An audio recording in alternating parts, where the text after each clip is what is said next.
Hi everyone, welcome back to Adlino. आज हम electrostatics पढ़ रहे हैं। काफ़ी इंपॉर्टेंट यूनिट है क्लास ट्वेल्थ की फ़िज़िक्स का।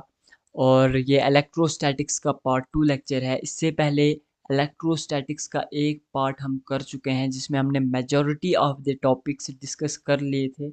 और उसमें infinite linear charge, finite linear charge, semi infinite linear charge, ring की वजह से इलेक्ट्रिक फील्ड के फार्मूलाज क्या होते हैं, वो सारे के सारे।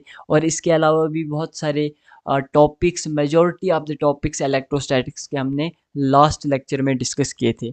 आज आज का जो लेक्चर है ये इलेक्ट्रोस्टैटिक्स का पार्ट 2 लेक्चर है, जिसमें हम बहुत सारे topics, important concept, important formulas हम पढ़ेंगे।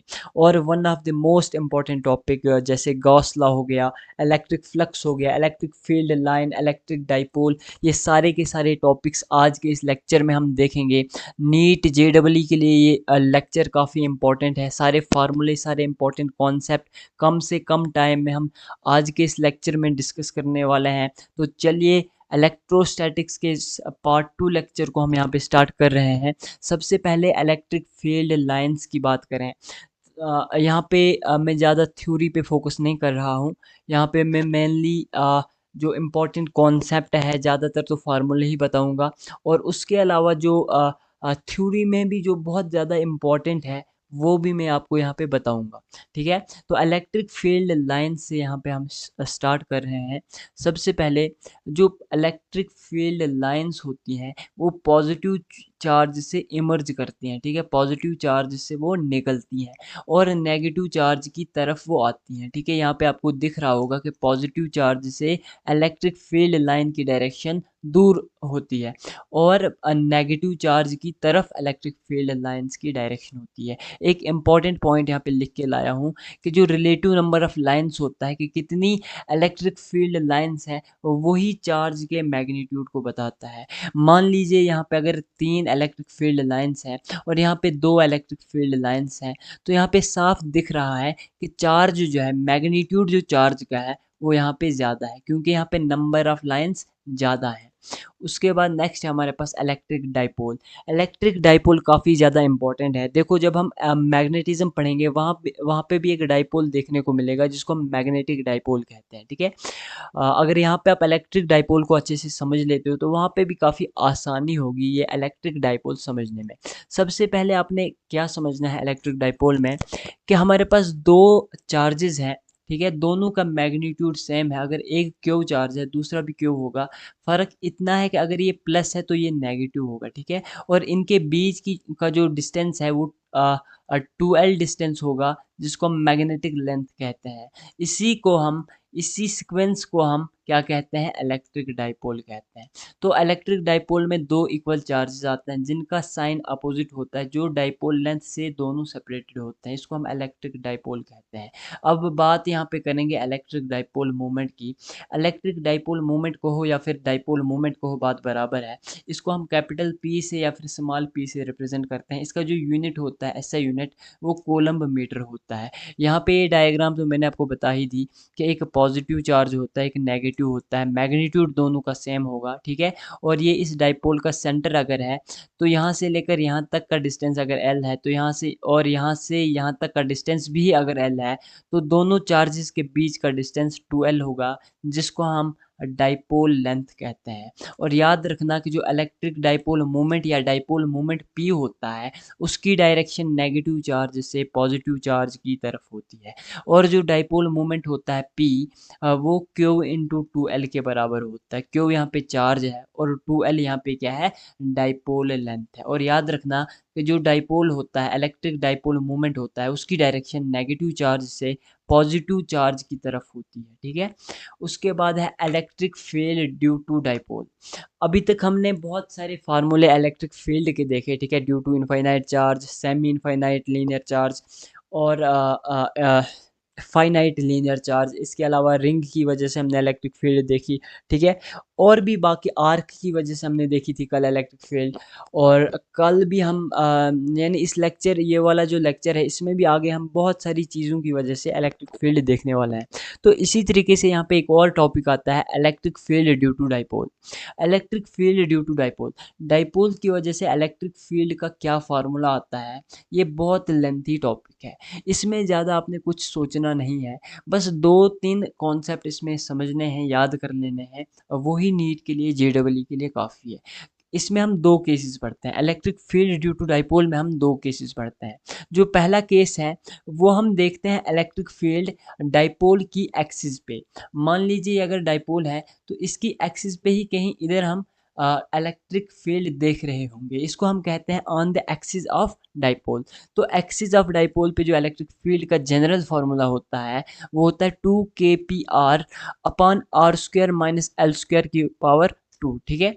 2 kpr upon R square minus L square की होल पावर 2, ये होता है एक्सिस ऑफ डाइपोल पे इलेक्ट्रिक फील्ड। यहाँ पे के कांस्टेंट है, ये आप जानते हो। पी यहाँ पे इलेक्ट्रिक डाइपोल मोमेंट है, ठीक है। और आर यहाँ पे डिस्टेंस है, कहाँ से, सेंटर ऑफ डाइपोल से। मान लीजिए अगर हमने यहाँ पे इलेक्ट्रिक फील्ड निकालनी है, ठीक है, यहाँ पे निकालनी है, तो ये सेंटर ऑफ डाइपोल है। इस सेंटर ऑफ डाइपोल से उस पॉइंट तक का डिस्टेंस जहाँ पे इलेक्ट्रिक फील्ड निकाली जाएगी, उसी को हम के यहाँ पे आर से रिप्रेजेंट कर रहे हैं, ठीक है। और एल जो होता है ये मैग्नेटिक ये जो डाइपोल लेंथ होती है उसका हाफ होता है। जैसे अगर 2l यहाँ पे डाइपोल लेंथ है तो l जो होगा इसका हाफ होगा, और यही l यहाँ पे मैंने लिखा हुआ है। अब यहाँ पे क्या होगा, अगर r जो होगा वो l से बहुत बड़ा होगा, मतलब जिस पॉइंट पे हमने इलेक्ट्रिक फील्ड निकालनी है वहाँ से लेकर सेंटर ऑफ डाइपोल तक का जो डिस्टेंस है, जिसको हम यहाँ पे r से रिप्रेजेंट कर रहे हैं, अगर वो r की वैल्यू जो है वो L से ज़्यादा है तो उस केस में हम डाइपोल को स्मॉल डाइपोल कहते हैं। और स्मॉल डाइपोल के लिए जो इलेक्ट्रिक फील्ड होती है किसी पॉइंट P पे, उसको हम कहते हैं 2 kp अपन आर क्यूब। ये मेजॉरिटी ऑफ दिस क्वेश्चंस में यही फार्मूला जो होगा वो अप्लाई होगा, ठीक है। और क्वेश्चन में अगर जो है वो मेजॉरिटी ऑफ द क्वेश्चन में ये इशारा दिया जाता है कि कहीं ना कहीं क्वेश्चन जो होता है वो स्मॉल डाइपोल की बात कर रहा है, ठीक है।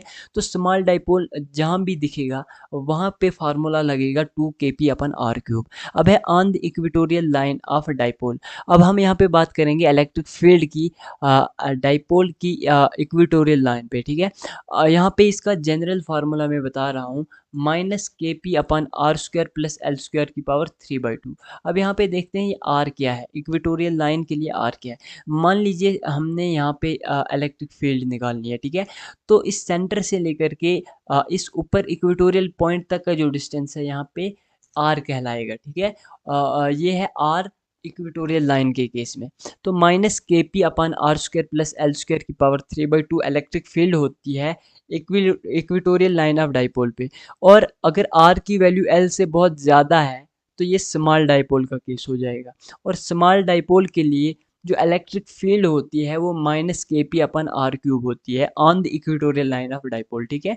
तो स्मॉल डाइपोल की अगर बात की जाए क्वेश्चन में, तो वहाँ पे electric field -kp upon R cube होगी। इसके बाद है for same distance on axis and equatorial. मान लीजिए सेंटर ऑफ डाइपोल से जो एक्सिस पे डिस्टेंस है वो आर है, और सेंटर ऑफ डाइपोल से इक्वेटोरियल पॉइंट पे इक्वेटोरियल पॉइंट तक का डिस्टेंस वो भी आर है। दोनों डिस्टेंसेस अगर सेम है एक्सिस पे भी और इक्वेटोरियल लाइन पे भी, तो उस केस में जो इलेक्ट्रिक फील्ड एक्सिस की होगी वो 2 टाइम्स इलेक्ट्रिक फील्ड इक्वेटोरियल के बराबर होगी। तो electric field at axis equal to 2 into electric field at equatorial line. ये तभी वैलिड होगा जब इक्वेटोरियल और एक्सिस का डिस्टेंस क्या होगा, सेम होगा। अब है force on electric dipole in uniform electric field. जब भी यूनिफॉर्म इलेक्ट्रिक फील्ड की बात की जाए उस केस में फोर्स हमेशा ज़ीरो लगेगी इलेक्ट्रिक डाइपोल पे। ये काफ़ी इंपॉर्टेंट पॉइंट है। ये बात कर रहे थे हम फोर्स की। अब बात करेंगे टॉर्क की। तो जो यूनिफॉर्म इलेक्ट्रिक फील्ड में किसी भी इलेक्ट्रिक डाइपोल पे टॉर्क लगती है, फोर्स तो हमेशा ज़ीरो लगेगी, लेकिन टॉर्क ज़ीरो नहीं होती। लगती है। टॉर्क हमेशा पी क्रॉस ई के बराबर लगती है, ठीक है। टॉर्क का ये जनरल सा फॉर्मूला है, tau is equal to P cross E. Uniform electric field में ये लगने वाली टॉर्क है किसी भी इलेक्ट्रिक डाइपोल पे। अब टॉर्क कितनी लगेगी, ठीक है, वो डिपेंड करता है एंगल पे, वो डिपेंड करता है एंगल थीटा पे, वो डिपेंड करता है कि डाइपोल की डायरेक्शन जो है उसकी डायरेक्शन और इलेक्ट्रिक फील्ड की डायरेक्शन क्या है। अगर डाइपोल की डायरेक्शन और इलेक्ट्रिक फील्ड की डायरेक्शन सेम है तो उस केस में क्या होगा, टॉर्क मिनिमम लगेगा। और अगर अपोजिट है तो भी टॉर्क मिनिमम लगेगा। अगर 90 डिग्री या 270 डिग्री इनके बीच का एंगल है इलेक्ट्रिक डाइपोल मोमेंट और इलेक्ट्रिक फील्ड का, तो उस केस में मैक्सिमम टॉर्क लगती है। तो पहले ये फार्मूला आप याद कर लेना कि टॉर्क जो होता है टाउ, वो पी क्रॉस ई के बराबर होता है। और इस क्रॉस प्रोडक्ट को जब हम साइन में इसको जब हम यहाँ से ख़त्म करते हैं तो ये पी ई साइन थीटा के बराबर निकल के आता है, ठीक है। तो इस तरीके से tau is equal to P E sine theta. यहाँ पे ध्यान रखना है कि थीटा जो है वो पी और ई के बीच का एंगल है, ठीक है। और मैक्सिमम टॉर्क जो होती है वो 90 और 270 डिग्री पे लगती है, जो कि पी ई के बराबर होती है, क्योंकि साइन 90 जो होता है वो 1 होता है। और साइन 90 की वैल्यू जब हम 1 रखेंगे तो मैक्सिमम टॉर्क निकल के आएगी पी ई के बराबर। और मिनिमम टॉर्क जो होती है वो theta is equal to 0 degree, theta is equal to 180 degree पे होती है, और वो 0 के बराबर होती है। अब है time period of electric dipole in uniform electric field. अब हम टाइम पीरियड की बात करेंगे इलेक्ट्रिक डाइपोल की यूनिफॉर्म इलेक्ट्रिक फील्ड में, ठीक है। तो यूनिफॉर्म इलेक्ट्रिक फील्ड में जो इलेक्ट्रिक डाइपोल का टाइम पीरियड होता है उसका डायरेक्ट फार्मूला यहाँ पे मैं लिख के लाया हूँ, T is equal to 2 pi under root I upon P E. यहाँ पे टी टाइम पीरियड है, आई यहाँ पे मोमेंट ऑफ इनर्शिया है, और ई यहाँ पे इलेक्ट्रिक फील्ड है, पी यहाँ पे डाइपोल मोमेंट है। तो ये टाइम पीरियड का फार्मूला है किसी भी इलेक्ट्रिक डाइपोल के लिए। और मोमेंट ऑफ इनर्शिया आई की बात करें तो इलेक्ट्रिक डाइपोल के लिए जो मोमेंट ऑफ इनर्शिया का फार्मूला निकल के आता है वो ml² अपॉन 4 होता है। यहाँ पे ध्यान रखना कि इस यहाँ पे इस फार्मूले में 2l को मैं डाइपोल लेंथ नहीं कह रहा हूँ, यहाँ पे मैं सिर्फ l को ही डाइपोल लेंथ कह रहा हूँ इस वाले फार्मूले में। तो यहाँ पे ध्यान रखना कि ये जो मोमेंट ऑफ इनर्शिया का फार्मूला इसमें आपने रखना है, तो इसमें moment of inertia ml² upon 4 होता है, और यहाँ पे l जो होता है वो हाफ ऑफ डाइपोल लेंथ नहीं होता बल्कि डाइपोल लेंथ ही होता है। अब बात करेंगे हम इलेक्ट्रिक फ्लक्स की। देखो इलेक्ट्रिक फ्लक्स जो होता है ये मेजर करता है कि कितनी इलेक्ट्रिक फील्ड लाइंस है, ठीक है। तो जो इलेक्ट्रिक फ्लक्स होता है उसको हम फाई से रिप्रेजेंट करते हैं। फाई जो होता है वो एरिया के डायरेक्टली प्रोपोर्शनल होता है, इलेक्ट्रिक फील्ड के डायरेक्टली प्रोपोर्शनल होता है, कॉस थीटा के डायरेक्टली प्रोपोर्शनल होता है। और इन तीनों इक्वेशंस को जब हम कंबाइन करते हैं तो फाई निकल के आता है ई ए कॉस थीटा, ठीक है। ई यहाँ पे इलेक्ट्रिक फील्ड है, ए एरिया है, और कॉस थीटा यहाँ पे क्या है, थीटा यहाँ पे एंगल है इलेक्ट्रिक फील्ड और एरिया के बीच का, और फाई तो यहाँ पे फ्लक्स होगा। अब यहाँ पे कॉस थीटा को जब हम आ, इस डॉट से रिप्लेस करते हैं तो फाई निकल के आता है ई डॉट ए, ठीक है। ये काफ़ी इंपॉर्टेंट है। अब है गॉस लॉ, ये काफ़ी इंपॉर्टेंट है गॉस लॉ। और गॉस लॉ जो होता है ये अ, आप इस मैग्नेटिज्म में भी पढ़ोगे, गॉस लॉ ऑफ मैग्नेटिज्म, ठीक है। तो यहाँ पे काफ़ी डिफरेंस देखने को मिलता है गॉस लॉ ऑफ इलेक्ट्रोस्टैटिक्स और गॉस लॉ ऑफ मैग्नेटिज्म में, ठीक है। तो सबसे पहले यहाँ पे देखते हैं कि गॉस लॉ कब एप्लीकेबल होता है। ये क्लोज्ड सरफेस के लिए एप्लीकेबल होता है, 3D ऑब्जेक्ट होना चाहिए, क्लोज्ड सरफेस होनी चाहिए, तभी ये एप्लीकेबल होगा। तो जो फ्लक्स होता है electric flux through closed surface, वो Q inside upon epsilon nought होता है। याद रखना चार्ज आप इनसाइड का लेना, और इलेक्ट्रिक फ्लक्स टोटल होगा, ठीक है। जो फ्लक्स आप मेजर करोगे गॉस लॉ के ज़रिए वो टोटल फ्लक्स होगा, लेकिन यहाँ पे जो क्यू चार्ज होगा वो इनसाइड चार्ज लेना, ठीक है, जो सरफेस के अंदर का चार्ज होगा। और एप्सिलॉन नॉट यहाँ पे एब्सोल्यूट परमिटिविटी है, और यही बराबर होता है integration of E dot D A. और ये जो सर्कल जैसे यहाँ पे लिखते हैं ये रिप्रेजेंट करता है क्लोज्ड सरफेस को। तो गॉस लॉ यही कहता है कि टोटल फ्लक्स जो होता है किसी भी क्लोज्ड सरफेस से वो Q inside upon epsilon nought होता है, जो बराबर होता है integration E dot D A के। और याद रखना जो इलेक्ट्रिक फ्लक्स होता है वो shape and size of surface के इंडिपेंडेंट होता है, मतलब शेप और साइज ऑफ जो सरफेस जो होता है उस पर डिपेंड नहीं करता है। उसके बाद नेक्स्ट है हमारे पास electric field due to an infinite long uniformly charge wire at a distance R from the wire. देखो अगर हम इलेक्ट्रिक फील्ड की बात करें, अगर हमारे पास इनफाइनाइटली लॉन्ग सिलेंड्रिकल वायर है, नहीं यहाँ पे हम सिलेंड्रिकल वायर की बात नहीं कर रहे हैं, वो हम आगे पढ़ेंगे सिलेंड्रिकल वायर। तो इलेक्ट्रिक फील्ड की अगर हम बात करें due to infinitely long uniformly charge wire, अगर हमारे पास यूनिफॉर्मली चार्ज वायर है, ठीक है, और ये इनफाइनाइटली लॉन्ग है, ठीक है, बहुत लंबी है। इस वायर से अगर हमने आर डिस्टेंस पे इलेक्ट्रिक फील्ड निकालनी होगी तो उसका मैग्नीट्यूड बराबर होता है 2k lambda upon are. Lambda यहाँ पे लीनियर चार्ज डेंसिटी है, आर यहाँ पे डिस्टेंस है इनफाइनाइट वायर से, ठीक है। और जब आप इलेक्ट्रिक फील्ड और आर के बीच का ग्राफ खींचते हैं तो ये कुछ इस तरीके का आता है, क्योंकि इलेक्ट्रिक फील्ड जो होता है वो आर के इनवर्सली प्रोपोर्शनल होता है। तो ये इनफाइनाइटली लॉन्ग वायर की वजह से इलेक्ट्रिक फील्ड है at a distance R from the wire, ठीक है, 2k लेमडा अपन आर।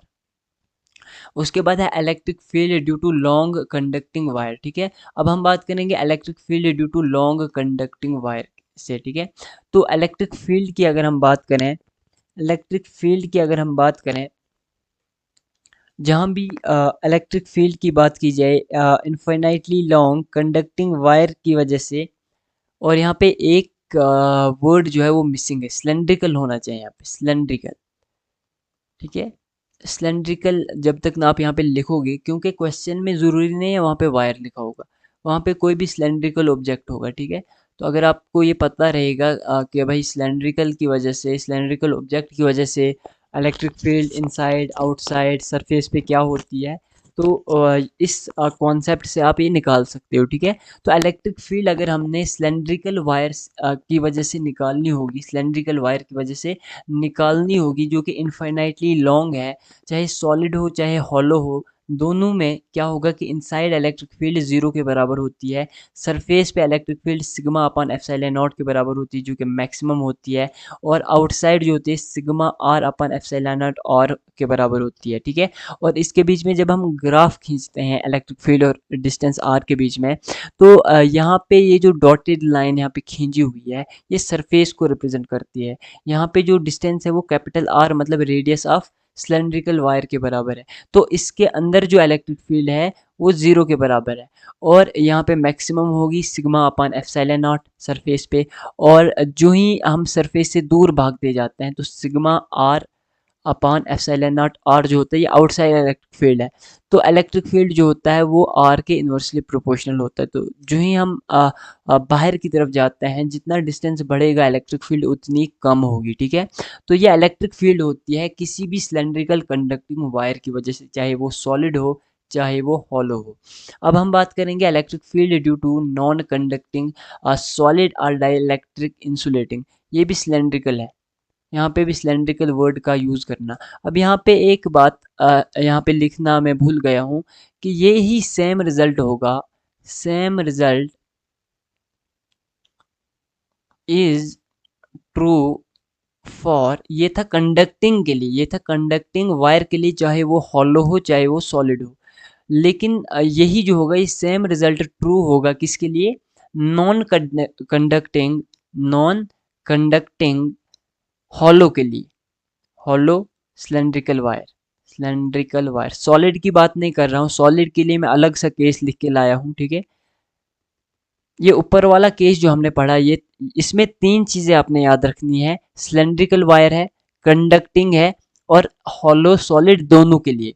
और तीसरी बात क्या क्या याद रखनी है कि same result same formula same graph किसके लिए एप्लीकेबल होगा, नॉन कंडक्टिंग हॉलो के लिए, सिलेंड्रिकल वायर के लिए, ठीक है। नॉन कंडक्टिंग यहाँ पे याद रखना है, हॉलो याद रखना है, सिलेंड्रिकल याद रखना है। दूसरा जो मैंने यहाँ पे केस लिखा हुआ है वो है नॉन कंडक्टिंग वायर के लिए, किसके लिए, नॉन कंडक्टिंग वायर के लिए, लेकिन वो हॉलो नहीं होना चाहिए, वो सॉलिड होना चाहिए और सिलेंड्रिकल होना चाहिए, उसी को आप डाइइलेक्ट्रिक या इंसुलेटिंग कहते हो। तो उसमें जो इनसाइड इलेक्ट्रिक फील्ड होती है वो जीरो नहीं होती है, बल्कि rho into R upon two epsilon nought के बराबर होती है। रो है यहाँ पे वॉल्यूम, चार्ज डेंसिटी है, आर डिस्टेंस है, इनसाइड वाला distance, epsilon nought absolute permittivity है। तो इनसाइड जो इलेक्ट्रिक फील्ड है वो आर के डायरेक्टली प्रोपोर्शनल है। जितना डिस्टेंस इनसाइड आप बढ़ाओगे इलेक्ट्रिक फील्ड भी बढ़ती जाएगी और सरफेस पे मैक्सिमम होगी, यहाँ पे आप देख सकते हो। और जो ही हम बाहर की तरफ जाते हैं तो इलेक्ट्रिक फील्ड क्या होती है, आर के इनवर्सली प्रोपोर्शनल हो जाती है। इस फार्मूले के ज़रिए आप यहाँ पे समझ सकते हो कि आउटसाइड इलेक्ट्रिक फील्ड जो होती है वो rho R square upon 2 epsilon not R के बराबर होती है। कैपिटल आर यहाँ पे रेडियस है, स्मॉल आर यहाँ पे डिस्टेंस को रिप्रेजेंट कर रहा है, डिस्टेंस को बताता है, जो कि outside of the non conducting cylindrical object, cylindrical wire का डिस्टेंस है। ठीक है, जो मतलब सरफेस से बाहर का डिस्टेंस। मान लीजिए हमने इस पॉइंट पे क्या करना होगा, इलेक्ट्रिक फील्ड निकालनी होगी। ठीक है, तो सेंटर से लेकर के यहाँ तक का डिस्टेंस, इसको क्या कहूँगा मैं, इसको मैं आर कहूँगा। ठीक है, इसी तरीके से जहाँ पे आपने इलेक्ट्रिक फील्ड निकालनी होगी, जितना इस आर को बढ़ाओगे, बाहर वाले डिस्टेंस को बढ़ाओगे, उतनी इलेक्ट्रिक फील्ड कम होती जाएगी। इसलिए यहाँ पे ग्राफ जो होता है वो डिक्रीज हो रहा है, उसमें मार्जिनल डिक्रीज दिख रहा है आर बढ़ाने पे। ठीक है, क्योंकि ये हमें इस फार्मूले से पता चलता है कि electric field rho R square upon 2 epsilon not R के बराबर होता है। ठीक है, आई होप यहाँ तक आपको समझ आया होगा। अब है electric field due to infinite plane sheet of charge. अब है हमारे पास electric field due to infinitely plane sheet of charge. अगर अब हमारे पास प्लेन शीट ऑफ चार्ज है, ठीक है, मतलब शीट ऑफ चार्ज है हमारे पास, इस पे चार्ज डिस्ट्रीब्यूटेड है और इसमें एक टर्म यहाँ पे यूज़ की गई है इनफाइनाइट। ये प्लेन शीट ऑफ चार्ज जो है ये इनफाइनाइटली लॉन्ग है। इस केस में जो इलेक्ट्रिक फील्ड होती है ना वो होती है सिग्मा अपॉन 2 एप्सिलॉन नॉट। ये काफ़ी इंपॉर्टेंट फार्मूला है। सिग्मा अपॉन 2 एप्सिलॉन नॉट जो होता है ये इलेक्ट्रिक फील्ड का फार्मूला है in case of infinite plane sheet of charge. लेकिन अगर सरफेस की बात की जाए, अगर कहा जाए कि सरफेस ऑफ कंडक्टर पे इलेक्ट्रिक फील्ड क्या होगी, अगर कहा जाए कि सरफेस ऑफ कंडक्टर पे इलेक्ट्रिक फील्ड क्या होगी, तो वो होगी सिग्मा अपॉन एप्सिलॉन नॉट। वो सिग्मा अपॉन 2 एप्सिलॉन नॉट नहीं होगी बल्कि सिग्मा अपॉन एप्सिलॉन नॉट के बराबर होगी। अब है electric field due to conducting sphere, hollow और solid and hollow non conducting sphere. जिस तरीके से मैंने सिलेंड्रिकल वायर का बताया था कि कंडक्टिंग चाहे हॉलो हो चाहे सॉलिड हो, और नॉन कंडक्टिंग हॉलो के फॉर्मूले सेम होते हैं, ग्राफ सेम होता है, और non conducting solid cylindrical wire का डिफरेंट होता है। उसी तरीके से स्फीयर का भी यहाँ पे सेम चलेगा। जो कंडक्टिंग स्फीयर होता है चाहे वो हॉलो हो चाहे वो सॉलिड हो, और नॉन कंडक्टिंग हॉलो स्फीयर जो है इसके सारे फार्मूले सेम है, ग्राफ सेम है। इनमें क्या होता है कि जो इलेक्ट्रिक फील्ड इनसाइड होती है वो ज़ीरो होती है, जो स्फीयर के अंदर की इलेक्ट्रिक फील्ड होती है वो ज़ीरो होती है। और कैपिटल आर यहाँ पे रेडियस ऑफ स्फीयर को रिप्रेजेंट कर रहा है, मतलब रेडियस ऑफ स्फीयर तक, मतलब जो सरफेस ऑफ स्फीयर है वहाँ तक इलेक्ट्रिक फील्ड कितनी है, ज़ीरो है, और ग्राफ में भी सेम दिख रहा है। और इलेक्ट्रिक फील्ड जो आउटसाइड होती है वो K Q upon R square है। यहाँ पे स्मॉल आर जो होता है ये आउटसाइड डिस्टेंस को बताता है। ठीक है, मतलब बाहर जितना बाहर डिस्टेंस जाएगा, जितना बाहर तक हम जाएंगे इलेक्ट्रिक फील्ड निकालने, उतनी ज़्यादा इलेक्ट्रिक फील्ड कम होती जाएगी, क्योंकि ये आर स्क्वायर के इलेक्ट्रिक फील्ड इनवर्सली प्रोपोर्शनल होता है। तो इलेक्ट्रिक फील्ड आउटसाइड जो होता है वो K Q upon R square होता है। ये आर, स्मॉल आर वो डिस्टेंस है जो आउटसाइड द स्फीयर है जहाँ पे हमने इलेक्ट्रिक फील्ड निकालनी है, और इलेक्ट्रिक फील्ड जो होती है वो आर स्क्वायर के इनवर्सली प्रोपोर्शनल होता है। इसलिए इलेक्ट्रिक फील्ड कम होती जाती है जो ही हम स्फीयर से क्या होते जाते हैं, बाहर निकलते जाते हैं। और मैक्सिमम इलेक्ट्रिक फील्ड अगर पूछी जाए तो मैक्सिमम इलेक्ट्रिक फील्ड सरफेस पे देखने को मिलती है K Q upon R square. याद रखना ये आर स्क्वायर जो है कैपिटल आर स्क्वायर है जो कि रेडियस ऑफ स्फीयर को बताता है। स्मॉल आर जो होता है ये आउटसाइड डिस्टेंस को बताता है। कैपिटल आर जो होता है ये किसको बताता है, capital R radius of sphere को बताता है। और रेडियस ऑफ स्फीयर पे मतलब सरफेस ऑफ स्फीयर पे इलेक्ट्रिक फील्ड मैक्सिमम होती है K Q upon capital R square. अब है electric field due to non conducting solid sphere. जिस तरीके से non conducting solid cylindrical wire का हमने इलेक्ट्रिक फील्ड पढ़ा था, उसी तरीके से नॉन कंडक्टिंग सॉलिड स्फीयर का भी इलेक्ट्रिक फील्ड डिफरेंट होता है। ठीक है, इसमें ये एक्सेप्शन है। तो नॉन कंडक्टिंग सॉलिड स्फीयर की जो इलेक्ट्रिक फील्ड है वो K Q R upon R cube है। मान लीजिए आपका सॉलिड स्फीयर है जो कि नॉन कंडक्टिंग है। अगर हमने ये, अगर इसका सेंटर है, अगर मैंने यहाँ पे इस पॉइंट पे इलेक्ट्रिक फील्ड निकालनी है तो सेंटर से लेकर के यहाँ तक का डिस्टेंस जो होगा ये स्मॉल आर कहलाएगा, ठीक है। तो इस फार्मूले में स्मॉल आर जो होता है ये इनसाइड डिस्टेंस को बताता है। इस वाले फार्मूले में स्मॉल आर इनसाइड डिस्टेंस को बताता है, उस पॉइंट तक का डिस्टेंस सेंटर से जहाँ पे हमने इलेक्ट्रिक फील्ड निकालने, और कैपिटल आर यहाँ पे रेडियस ऑफ सॉलिड स्फीयर है। तो इनसाइड इलेक्ट्रिक फील्ड के Q R upon R cube होता है। कैपिटल आर यहाँ पे रेडियस है और स्मॉल आर यहाँ पे इनसाइड डिस्टेंस है। और आउटसाइड इलेक्ट्रिक फील्ड सेम होगी as that of conducting sphere, ठीक है। आउटसाइड इलेक्ट्रिक फील्ड के क्यू अपन आर स्क्वायर होगा। स्मॉल आर स्क्वायर यहाँ पे आउटसाइड डिस्टेंस है। मान लीजिए आपका सॉलिड स्फीयर है तो सेंटर से लेकर के उस पॉइंट तक का डिस्टेंस जहाँ पे आपने इलेक्ट्रिक फील्ड निकालनी है उसको यहाँ पे मैं स्मॉल आर कह रहा हूँ। तो आउटसाइड इलेक्ट्रिक फील्ड के Q upon small R square होगा। और सरफेस पे मैक्सिमम इलेक्ट्रिक फील्ड देखने को मिलती है। सरफेस पे मतलब या अगर आपका सॉलिड स्फीयर है तो सेंटर से लेकर के यहाँ तक का जो डिस्टेंस है उसको हम कैपिटल आर मतलब रेडियस ऑफ स्फीयर कहते हैं। और यहाँ पे क्या कहते हैं, यहाँ पे हम क्या कहते हैं कि हमने सरफेस पे क्या निकालनी है, इलेक्ट्रिक फील्ड निकालनी है। तो सरफेस पे इलेक्ट्रिक फील्ड मैक्सिमम होती है, कितनी होती है, के क्यू अपान ये कैपिटल आर स्क्वायर। यहाँ पे थोड़ी सी गलती हुई है, एक सेकंड, ये कैपिटल आर स्क्वायर है,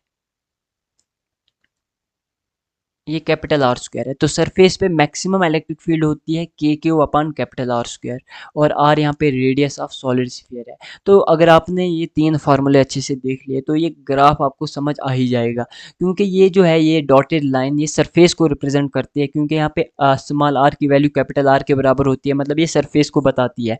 तो सरफेस से पहले मतलब इनसाइड जो है, इनसाइड सॉलिड स्फीयर जो होता है, इलेक्ट्रिक फील्ड जो होता है वो आर के डायरेक्टली प्रोपोर्शनल होता है। मतलब आर बढ़ने पे इलेक्ट्रिक फील्ड बढ़ती है up to the surface of solid sphere, up to the surface of non conducting solid sphere. और आउटसाइड जो ही हम बाहर जाते हैं सॉलिड स्फीयर के, जो ही हम बाहर जाते हैं तो इलेक्ट्रिक फील्ड कम होती जाती है, इलेक्ट्रिक फील्ड कम होती जाती है, क्योंकि इलेक्ट्रिक फील्ड ई जो होती है वो आर स्क्वायर के इनवर्सली प्रोपोर्शनल होती है। सॉलिड स्फीयर के केस में electric field outside the solid sphere R square के इनवर्सली प्रोपोर्शनल होती है। इसलिए क्या होता है, इलेक्ट्रिक फील्ड कम होती जाती है आर बढ़ाने पे, ये डिस्टेंस बढ़ाने पे। तो इस तरीके से ये ग्राफ आई होप आपको समझ आया होगा। तो यहाँ पे हमने बहुत सारे फार्मूले इंपॉर्टेंट कॉन्सेप्ट डिस्कस कर लिए, ठीक है। इस लेक्चर में हमने majority of the electric field के फार्मूले डिफरेंट बॉडीज से, डिफरेंट जैसे स्फीयर हो गया, conducting non conducting cylindrical wire हो गया, बहुत सारी बॉडीज़ की वजह से जो इलेक्ट्रिक फील्ड बनती है उनके फार्मूलाज, उनके ग्राफ्स को हमने इस लेक्चर में बिल्कुल विस्तार में डिस्कस किए। आई होप आपको समझ आए होंगे, और अगर आपको समझ ना आए होंगे तो लेक्चर को ज़रूर रिपीट करके देखना। अगर आपको माइंड मैप्स फार्मूला शीट्स चाहिए तो व्हाट्सएप पे कांटेक्ट कर सकते हैं, हमारा व्हाट्सएप नंबर इस वीडियो की डिस्क्रिप्शन में दिया होगा। इसके बाद बहुत ही कम टॉपिक्स बच रहे हैं इलेक्ट्रोस्टैटिक्स के, जैसे पोटेंशियल हो गया, ठीक है, इलेक्ट्रिक पोटेंशियल डिफरेंट बॉडीज़ की वजह से, जैसे पॉइंट चार्ज की वजह से हो गया, ठीक है, डाइपोल की वजह से इलेक्ट्रिक फील्ड, इलेक्ट्रिक पोटेंशियल क्या होता है, सॉलिड स्फीयर हॉलो स्फीयर की वजह से क्या होता है। उसके बाद इक्वी पोटेंशियल सरफेस का थोड़ा सा कॉन्सेप्ट बता देता हूँ, क्योंकि इक्वी पोटेंशियल सरफेस से एक डायरेक्ट क्वेश्चन पूछा गया था प्रीवियस ईयर में नीट में। और उसके बाद लास्ट टॉपिक बचता है हमारे पास जो कि है इलेक्ट्रोस्टैटिक पोटेंशियल एनर्जी। और इलेक्ट्रोस्टैटिक पोटेंशियल एनर्जी हम इलेक्ट्रिक डाइपोल की भी पढ़ेंगे, ठीक है। तो यहाँ पे ये लेक्चर, ये जितने भी टॉपिक्स मैंने बताए, right from electric potential to electric potential energy, ये हम नेक्स्ट लेक्चर में इलेक्ट्रोस्टैटिक्स के पार्ट 3 लेक्चर में डिस्कस करेंगे। ये था इलेक्ट्रोस्टैटिक्स का पार्ट 2 लेक्चर। तो चलिए मिलते हैं फिर एक नए लेक्चर में, एक नए टॉपिक के साथ, एक नए कॉन्सेप्ट के साथ। तब तक के लिए ऑल द बेस्ट।